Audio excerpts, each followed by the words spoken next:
Tuhan, kita telah mendengarkan dan merenungkan kisah sengsara Tuhan kita Yesus Kristus di dalam pelaksanaan tugasnya datang dari surga ke dunia ini untuk menyelamatkan manusia dari kekuasaan dosa. Dari kisah tadi kita bisa mendengar bahwa hukuman yang sangat berat, penyaliban itu diberikan kepada orang yang sangat jahat dalam kehidupannya di tengah orang banyak. Tetapi dikenakan pada Yesus untuk suatu alasan yang tidak ada. Memang mereka menuntut, tetapi alasan yang mereka berikan sama sekali jangankan jadi alasan untuk hukuman mati, sedangkan untuk hukuman kecil saja tidak bisa, karena tidak ada satu kesalahan pun yang dibuat oleh Yesus. Jadi aneh bahwa dia disalibkan, tetapi itulah karena kehendak dari bangsanya sendiri. Yesus telah datang di milik kepunyaannya, manusia yang milik kepunyaannya itu, tetapi mereka yang menjadi kepunyaan Yesus itu menolaknya, tidak menerimanya. Apa alasannya?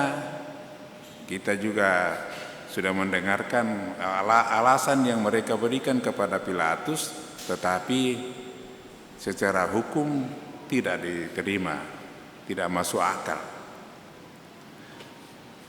Jadi tidak ada alasan. Sebetulnya latar belakangnya hanyalah kegilaan bangsa Yahudi. Gila harta benda, gila kehormatan, gila kuasa. Sebenarnya itu yang menjadi latar belakang dari orang Yahudi yang kita dengarkan dari kisah sengsara Yesus tadi. Suara-suara yang muncul dari tengah bangsa Yahudi itu adalah dari pemimpin-pemimpin Yahudi, pemimpin bangsa, pemimpin agama. Mereka inilah yang bersuara, memakai suara orang banyak untuk teriak-teriak, minta supaya Yesus disalibkan. Yaitu tadi latar belakangnya, karena kuasa, karena kehormatan, karena kekayaan. Dan Yesus dikorbankan karena itu. Itu pandangan bangsa Yahudi. Kita tahu bahwa penyaliban Yesus itu menurut pandangan orang yang bukan Yahudi itu adalah kebodohan. Bagi orang Yahudi merupakan Yesus itu sandungan. Bagi kita, para pengikut Yesus, kematian Yesus itu mempunyai makna yang lebih dalam, lebih besar. Dia menjalankan deritanya dan kesusahannya itu sebagai bagian dari sesuatu yang tidak bisa kita mengerti secara manusia. Menyatakan cintanya yang penuh kepada Bapa atas tugas yang diberikan Bapa kepadanya. Dia taat sepenuhnya apapun kehendak Bapa. Dan juga pengalaman derita itu di kayu salib merupakan ungkapan cintanya kepada para muridnya, para pengikutnya, dan semua manusia untuk keselamatan manusia. Sebenarnya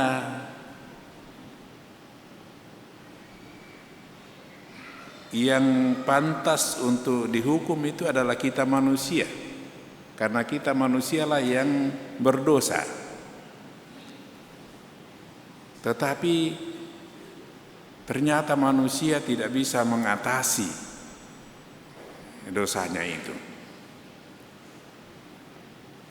Maka Tuhan mengutus putranya yang bisa mengatasi kuasa dosa itu dengan cara mengasihi Bapa, mengasihi manusia secara penuh, apapun akibatnya. Ternyata dia harus menderita untuk itu. Dengan demikian maka Yesus itu adalah tumbal yang diberikan kepada dosa supaya dosa bisa melepaskan manusia dari kekuasaannya. Dan dengan demikian maka dari atas kayu salib dan dari kebangkitannya, Yesus mengalahkan dosa. Maka dosa tidak lagi berkuasa atas manusia. Pintu yang menghalangi manusia dapat berhubungan kembali dengan Tuhan akibat dosa itu ditutup selama Adam dan Hawa berjatuh ke dalam dosa. Dengan penderitaan Yesus dan kebangkitannya dibuka sehingga manusia bisa dapat berjalan lagi bertemu dengan Tuhan. Maka semenjak waktu itu dosa manusia sebagai dosa asal itu dihilangkan oleh Yesus. Tetapi manusia kembali melakukan dosa, entah dosa pribadi atau dosa bersama-sama, kelompok, komunitas, dan lain sebagainya. Pengaruh terhadap dosa itu masih ada. Kita lihat sendiri bagaimana pengaruh dosa itu terhadap Petrus yang berada di lingkungan Imam Agung tadi. Ketika Yesus diadili di sana, ketika seorang perempuan mengatakan kepada Petrus, engkau juga kan murid dari Yesus, dan dia menyangkal, bukan. Pasti karena Petrus itu takut akan diperlakukan sebagaimana orang Yahudi itu memperlakukannya terhadap Yesus. Pasti dia takut seperti itu, maka dia menyangkal. Dan sangkalan-sangkalan seperti ini juga kita lakukan dalam kehidupan kita sehari-hari. Kita menyangkal kasih kepada sesama kita. Itu dapat terjadi di tengah keluarga kita, dapat terjadi di dalam pekerjaan kita, dapat terjadi dalam jabatan kita, dan jabatan orang-orang lain. Kalau kita saja masih melakukan hal seperti itu, apalagi orang lain. Jadi kita pada saat ini berkumpul bersama bukan untuk mendengarkan bagaimana Yesus menderita sengsara, tetapi juga kisah sengsara ini disampaikan kepada kita.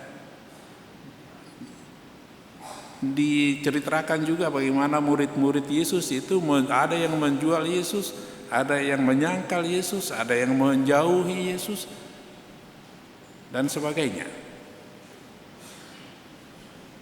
Maka jadilah Yesus menderita sendiri. Dan dalam kehidupan kita sehari-hari, kita pun juga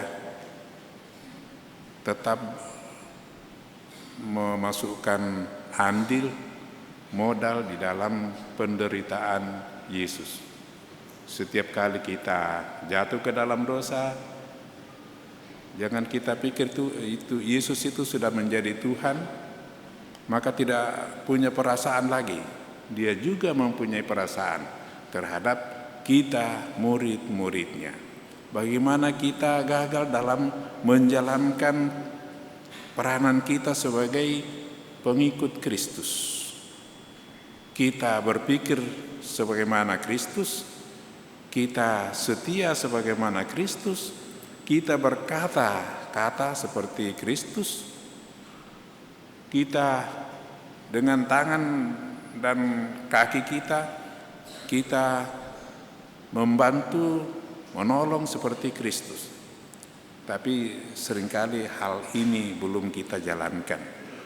Banyak terjadi juga di dalam keluarga sendiri, di dalam komunitas kita, rukun, wilayah, atau komunitas-komunitas berupa yang lain-lainnya itu seperti KOR, seperti OMK, seperti Misi Dinar, seperti kaum ibu, seperti WKRI, Legio dan lain sebagainya. Kita mempunyai komunitas-komunitas itu, tapi kadang-kadang kita melihat bahwa belum berkembang secara sempurna. Maka kalau itu tumbuh dari atau penyebabnya adalah kita, maka kita juga ikut menyusahkan Yesus di surga. Karena kita sendiri di dunia ini belum sempurna menjalankan jabatan kita sebagai pengikut Kristus. Mengikuti Kristus baik dalam suka maupun dalam duka kehidupan kita. Bapak, Ibu, dan saudara-saudari yang terkasih dalam Tuhan, sabda Tuhan ini disampaikan kepada kita dan kita telah merenungkannya, maka kita resapkan di dalam diri kita. Lalu kita dengan bantuan Tuhan akan memperbaikinya bagi kehidupan kita sendiri dan bagi orang-orang lain yang terkait dengan kehidupan kita. Entah dalam keluarga kita, entah dalam komunitas kita, atau dengan sesama kita yang lain. Kita bukannya tidak mampu untuk menjadi pengikut Kristus yang setia. Kita bisa. Kita tinggal membuat aturan dalam kehidupan kita. Hanya melakukan yang baik, yang tidak baik jangan. Kalau itu kita niatkan, maka Tuhan akan membantu. Amin. Bapak, Ibu, dan saudara-saudari yang terkasih dalam Tuhan, acara berikutnya adalah doa umat meriah. Mari kita siapkan diri kita.